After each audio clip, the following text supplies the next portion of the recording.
Zala had always been the light of the village, a girl whose laughter once echoed through the fields where she played as a child. But childhood had faded into a cruel reality. Since the death of her mother, life had turned into an unending series of commands, punishments, and sacrifices.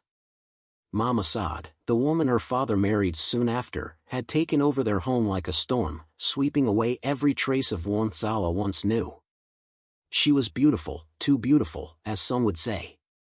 Her dark, radiant skin glowed under the sun, and her eyes, deep pools of sorrow and fire, held secrets even she did not fully understand. Young men admired her from a distance, but no one dared to defy Mama Saad. The woman was ruthless, her voice sharp as a blade, her presence suffocating like a tighten rope around Zala's freedom.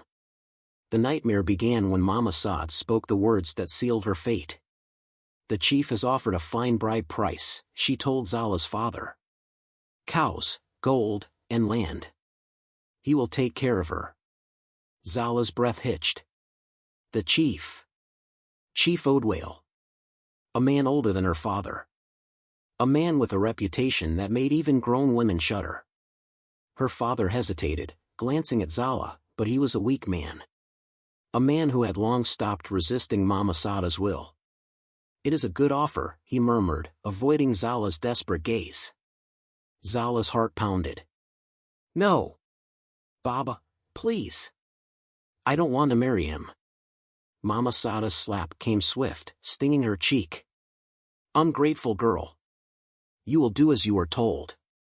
Tears welled in Zala's eyes, but she knew begging was useless. She had no allies, no one to fight for her. The village whispered. Women clicked their tongues in pity but said nothing. The men shook their heads but did not interfere. A girl had no say in such matters. The night before the wedding, Zala lay curled on her mat, silent tears soaking her pillow. Shadows stretched across the mud walls of her hut, enclosing her in darkness. A terrible thought crept into her mind. Escape. But where would she go? If she ran, she would be dragged back, beaten, humiliated. And what then? The marriage would still happen. Her fingers curled into fists. Somewhere outside, the village drums began to beat, a slow and steady rhythm that echoed through the night. A celebration was beginning. A celebration for her doom. She shut her eyes, letting silent sobs rack her body. She had no idea that fate was already weaving a different path for her, one filled with darkness, passion, and vengeance. The sun rose, golden and indifferent, as if mocking the girl who walked toward her fate. The village bustled with excitement, children ran between the huts, women prepared food, and the men laughed over pots of palm wine. To them, this was a joyous day. To Zala, it was a funeral. She walked with heavy steps, her body adorned in the finest wedding attire. Beads jingled in her carefully braided hair, her wrists were heavy with gold, and the richly patterned wrapper around her body was meant to make her look like a queen. But she felt like a prisoner dressed for sacrifice. Chief Odian stood at the end of the ceremonial grounds, waiting. His tall, broad-shouldered frame carried the weight of years, his hair streaked with gray, his face hard like carved stone. His presence alone sent chills through her. The moment the elders pronounced them husband and wife, the crowd erupted into cheers. Zala's stepmother smiled in satisfaction, her greedy hands gripping the gold given as her bride price. Her father barely met her eyes. The celebration blurred in Zala's mind. Drums, dancing, voices, and chants surrounded her, but her heart pounded too loudly for her to process any of it. She was paraded around like a prized possession, forced to kneel before her husband, to accept his touch, to smile when every fiber of her being wanted to scream. And then, the night came. Chief Odian's compound was nothing like her family's small hut. It was vast, a collection of buildings surrounded by high walls. Inside, fire torches cast eerie shadows across the courtyard, where servants moved in silence. The air smelled of burning wood and something else, something heavy, metallic, and unsettling. Zala's new home was not a home at all. It was a place filled with whispers, with locked doors and things left unsaid. That night, she sat on the marriage bed, her body trembling as Odeon entered the room. His eyes studied her, dark and calculating. "You are mine now," he said, voice thick with possession. Zala swallowed, forcing herself to remain still. He stepped closer, his fingers grazing her chin. "You will obey me, and in return, you will have a good life. Defy me, and—" He didn't need to finish. She already understood. She had heard stories of his past wives, girls who had entered this compound and were never seen again. Some said they had fallen ill. Others whispered that they had simply vanished. The thought made her stomach twist. Odeon left her alone that night, but the fear never left her. The walls seemed to breathe around her, the flickering lamp casting strange shadows. She lay awake, staring at the ceiling, wondering what had happened to the others.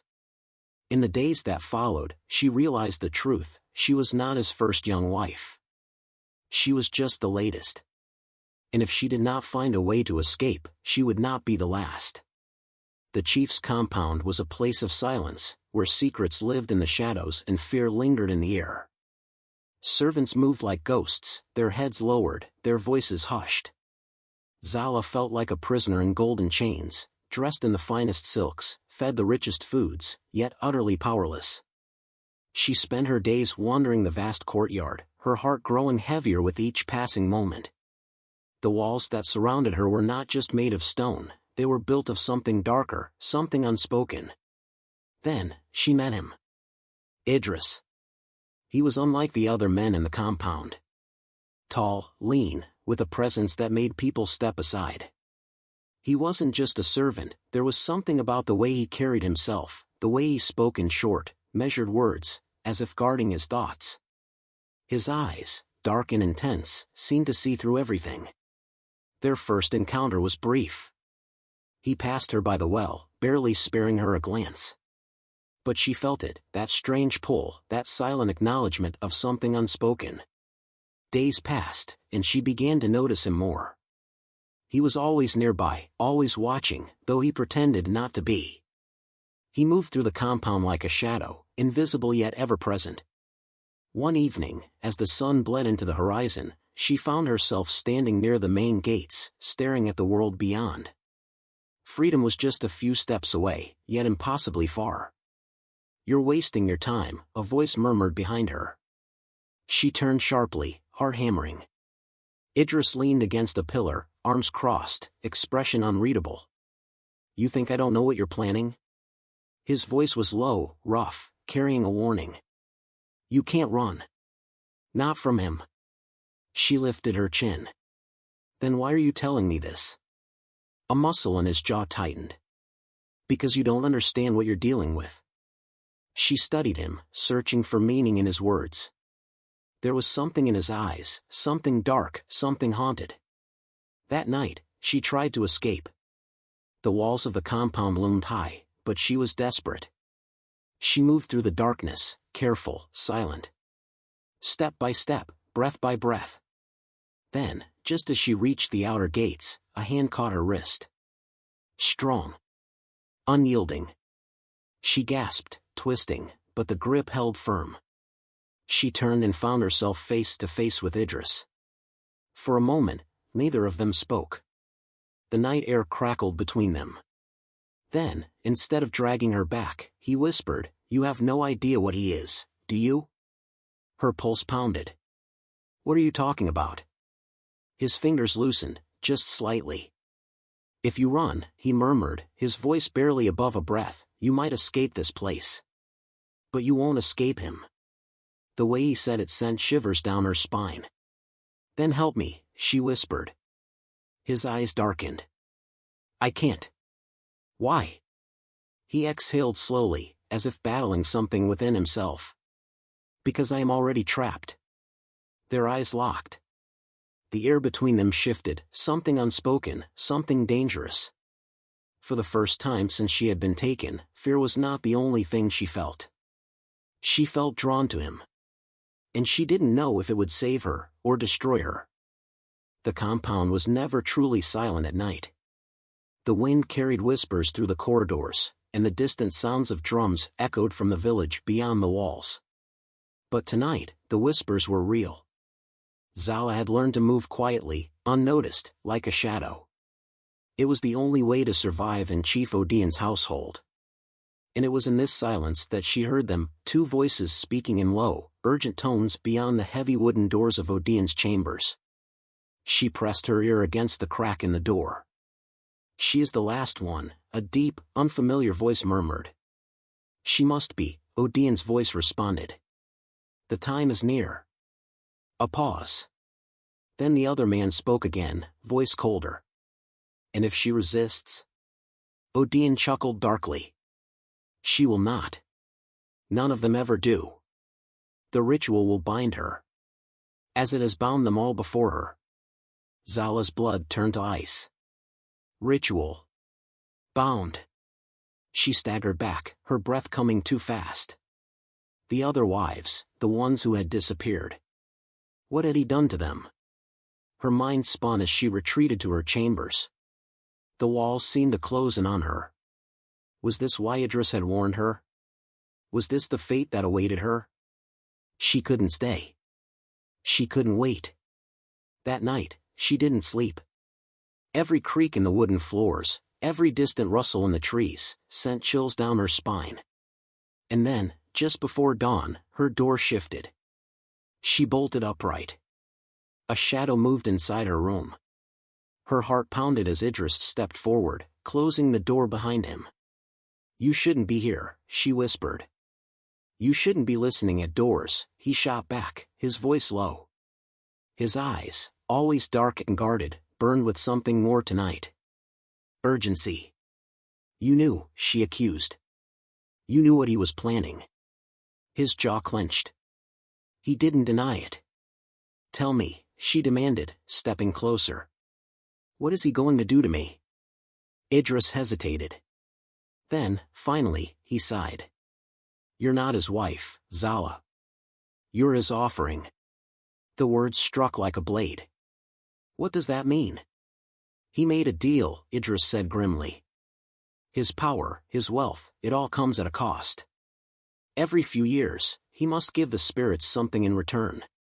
Something young. Something pure." Zala felt the bile rise in her throat. The other wives.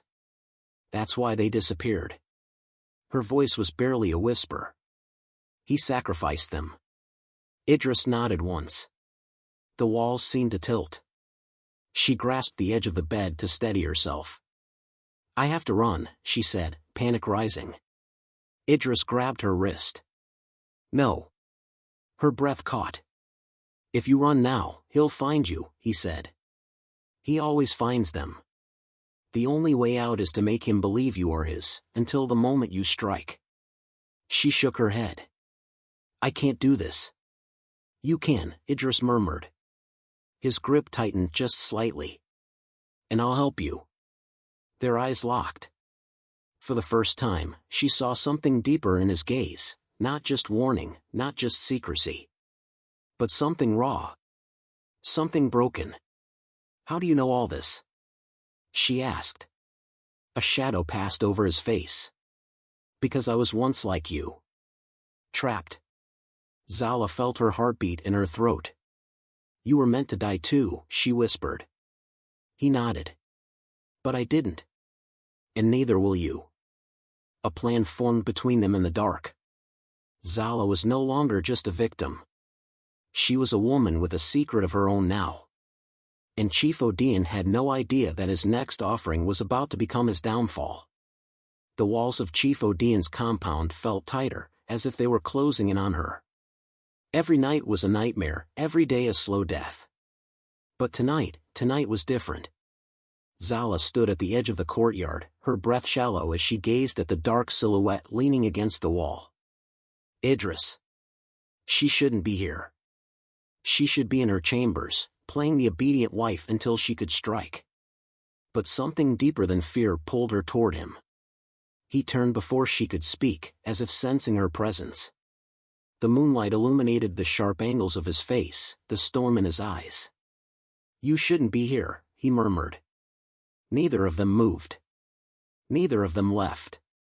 Instead, she stepped closer. Why are you helping me? He exhaled slowly, his gaze never leaving hers. Because I know what it's like to be powerless. Her heart pounded. You were once like me, she whispered. Trapped. His jaw tensed. Yes. She searched his face, looking for the truth buried beneath his silence. And now? His fingers twitched at his sides, as if resisting something. Now I am something else.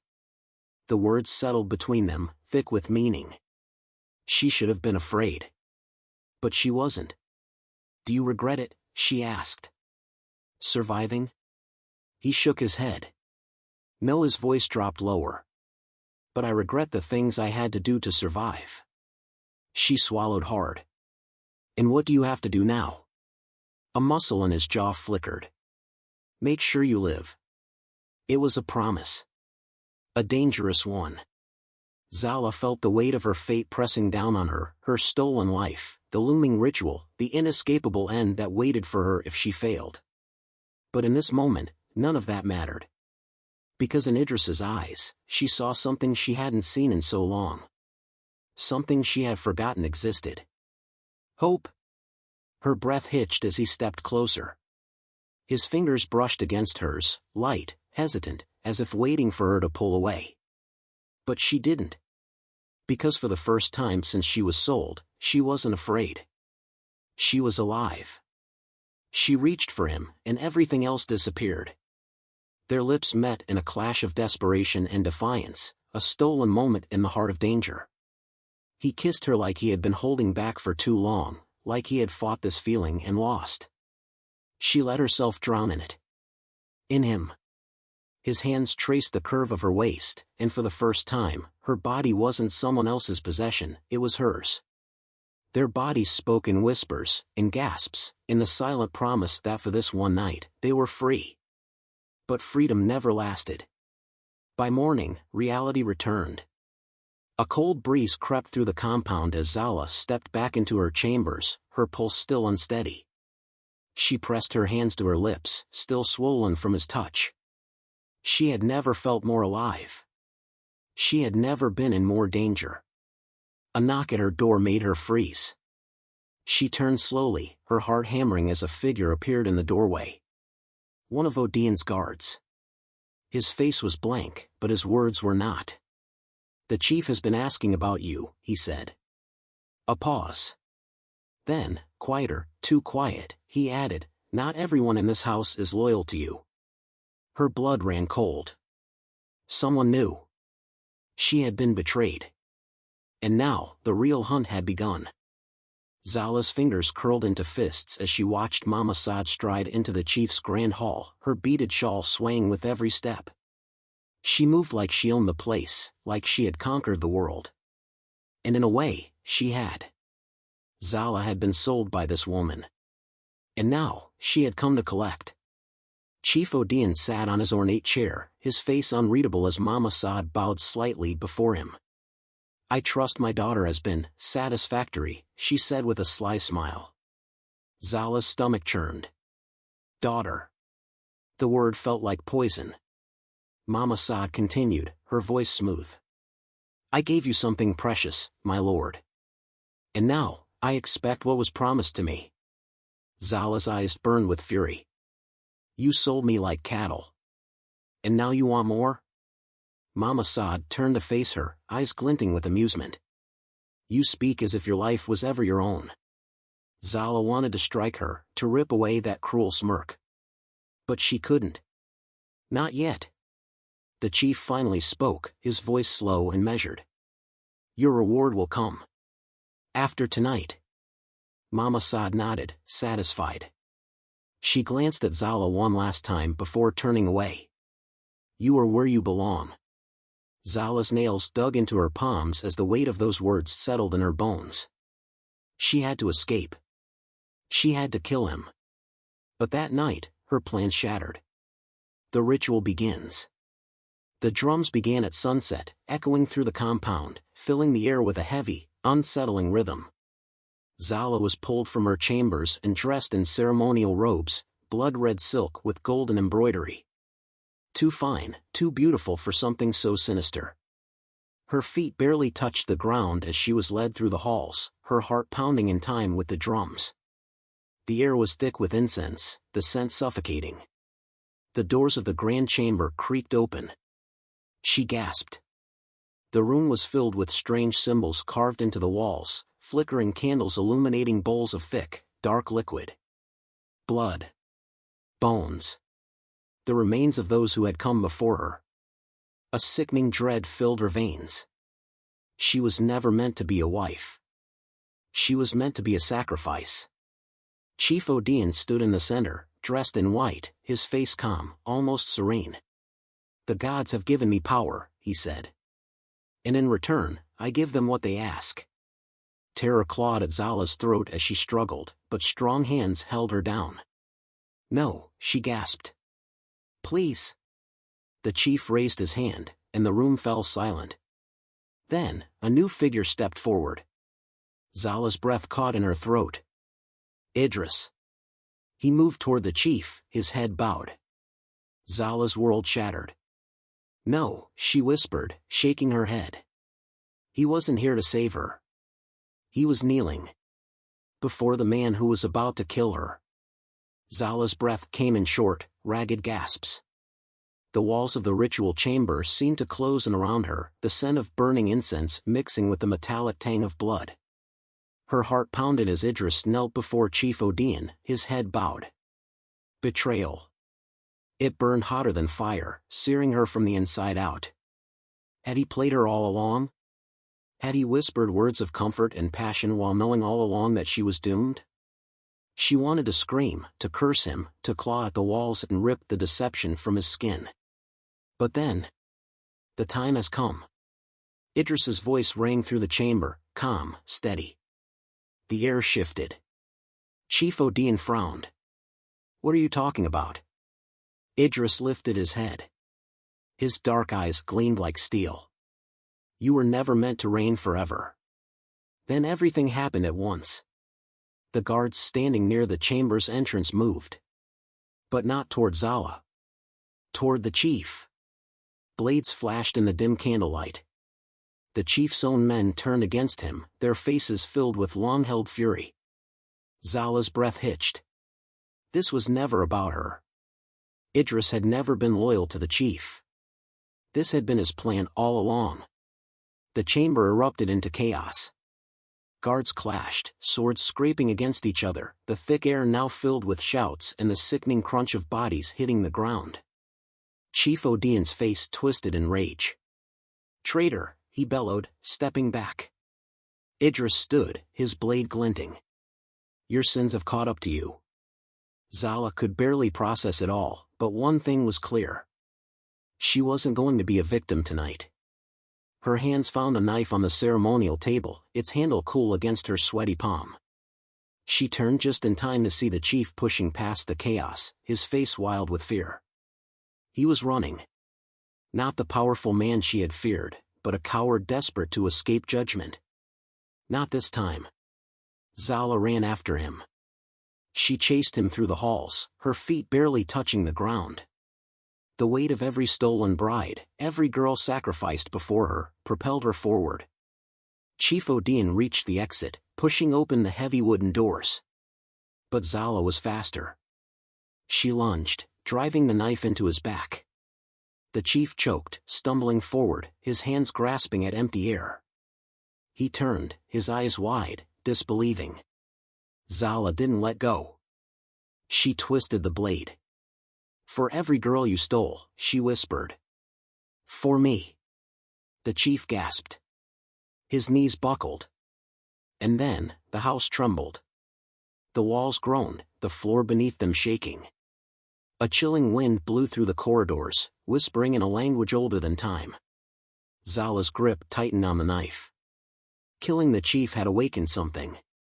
And whatever it was coming. The night was alive with screams, wails of agony and freedom intertwined, echoing through the air like a storm that had been waiting for centuries. The spirits of the chief's sacrificed wives filled the collapsing house, their ghostly forms swirling in rage and release. Zala barely had a moment to breathe before Idris grabbed her hand. "Run!" She stumbled as he pulled her through the chaos, dodging falling beams and flames that licked the walls. The entire compound was crumbling as if the earth itself had rejected the chief's wickedness. Behind them, the shadows of the sacrifice danced wildly, their faces twisted in sorrow and fury. But they didn't come for Zala. They swarmed over the chief's lifeless body, their shrieks piercing the night as his soul was dragged into the darkness. The ground shook. The air turned ice-cold. And then, silence. The house gave one last groan before collapsing in on itself, swallowing all the evil it had housed for so long. Zala and Idris barely made it beyond the gates before the dust and flames exploded behind them. The heat kissed her skin, and she gasped for breath, her chest heaving. She turned to Idris, her heart pounding. "You knew. You knew everything." His face was unreadable, shadows flickering over his sharp features. "I did," he admitted. Zala's fists clenched. "Why didn't you tell me?" Idris exhaled, his gaze dropping for the first time. "Because you needed to see it for yourself." Her mind raced, piecing it all together, the whispers in the halls, the warning in his eyes, the way he had always been just close enough to guide her, but never enough to stop her. "Who are you, Idris?" she demanded. He finally met her gaze. "I was never the chief's servant. I came here for revenge." Zala's breath caught. "My sister was one of them," he said, voice tight with pain. "One of the brides who disappeared." Zala's heart ached. "I swore I would make him pay," Idris continued. "I spent years waiting, pretending, serving him, just for tonight." Tears burned her eyes. "Then we did it. It's over." But Idris didn't smile. He looked away, something dark settling over him. "No," he said. "It's not." Zala frowned. "What do you mean?" He hesitated.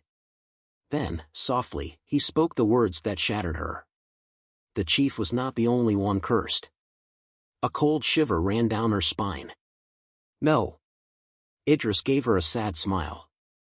"I was bound to his house, to his magic. As long as he lived, I was trapped. But now that he's dead." Zala shook her head, stepping closer. "No.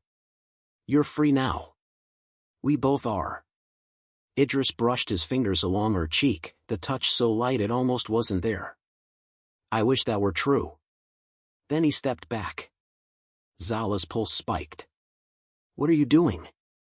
He gave her one last look. "I have to go." The wind picked up, swirling around them. "No." She reached for him, but her fingers slipped through his form as if he were made of mist. Her heart shattered. "Please." Idris smiled, a sad, tired smile. "Live, Zala. Live for both of us." And then, he was gone. The night swallowed him whole. Zala stood there, frozen, her hands trembling. The weight of everything crashed down on her, her stolen youth, her lost innocence, the man she had given her heart to, and the price they had both paid for freedom. But she wasn't done yet. Not until she settled one last debt. With fire in her veins and vengeance in her heart, she turned and made her way back to the village. Mama Saad was waiting for her. And this time, Zala was not afraid. The night was heavy with silence as Zala stepped into the village square. The flickering flames of the elders' torches cast long shadows, stretching across the faces of the people who had once turned their backs on her. Now, their eyes were wide with horror, whispers crawling through the crowd like venomous snakes. Mama Saad stood at the center, her hands clutching her shawl, her face twisted in disbelief. "You're supposed to be dead," she hissed. Zala took another step forward, her voice cold and steady. "You sold me to a monster." The crowd gasped. Mama Saada's lips curled. "I did what was best for this family. I did what your father was too weak to do." Zala laughed, but there was no humor in it. "You did what was best for yourself." She turned to the villagers, her voice rising. "Do you know what happened to Chief Odine's wives? Do you know what kind of man you allowed to take your daughters?" Murmurs rippled through the crowd. He didn't just marry young girls, Zala continued. He sacrificed them. He killed them to feed his own power. Cries of shock and disgust broke out. And Mama Saad sold me to him, knowing what kind of man he was. All eyes turned to the stepmother, whose face paled. Lies. Mama Saad spat. This girl is cursed. She speaks nonsense. An elder, a man with a long white beard, stepped forward. Zala, if what you say is true, where is Chief Odian now? Zala lifted her chin. Dead. He paid for his sins. A deep silence followed. The villagers, once too afraid to question the chief, now let their anger rise. One woman, whose daughter had vanished years ago, screamed, "You knew, Mama Saad. You knew what he was doing." Mama Saad stepped back, her body trembling. You sold your own daughter, someone else shouted. She is not my daughter. Mama Saad shrieked. She never was. The words cut deeper than any knife, but Zala held her ground. An elder raised his staff. For betraying your own blood, for sacrificing the innocent for greed, you are no longer welcome here. Mama Saada's breath hitched. No. No, you can't. You are banished, the elder declared. Leave before the sun rises, or we will make sure you suffer the same fate as the chief. The crowd roared in agreement. Mama Saad fell to her knees, sobbing, begging, but no one listened. Just as she had turned her back on Zala, the village turned its back on her. Zala watched as her stepmother, once so powerful, so cruel, was reduced to nothing. Mama Saad met her gaze one last time, her eyes burning with hatred. This isn't over, Zala. Zala didn't flinch. Yes, it is. She turned away, leaving Mama Saad to her fate. The village offered Zala a place to stay, but she refused. She was free now. But freedom came with a price. As she walked beyond the village, the wind whispered through the trees, carrying a voice she would never forget. Live, Zala. Live for both of us. Tears stung her eyes, but she didn't stop walking. Her story wasn't over. It was only just beginning. The moon hung low in the sky, casting silver light over the quiet landscape. Zala stood at the edge of her small home, her heart restless despite the peaceful night. The past still clung to her like a shadow, memories of blood, betrayal, and a love that had burned too fiercely to be forgotten. The villagers spoke of a ghost in the forest. A man with piercing gray eyes, a phantom who never stayed in one place for too long. Some said he was a cursed warrior. Others claimed he was nothing more than a myth. But Zala knew better. She felt it before she saw him, the shift in the air, the weight of an unseen gaze pressing against her skin. Slowly, she turned toward the tree line. A figure stood at the edge of the darkness, half hidden in the mist.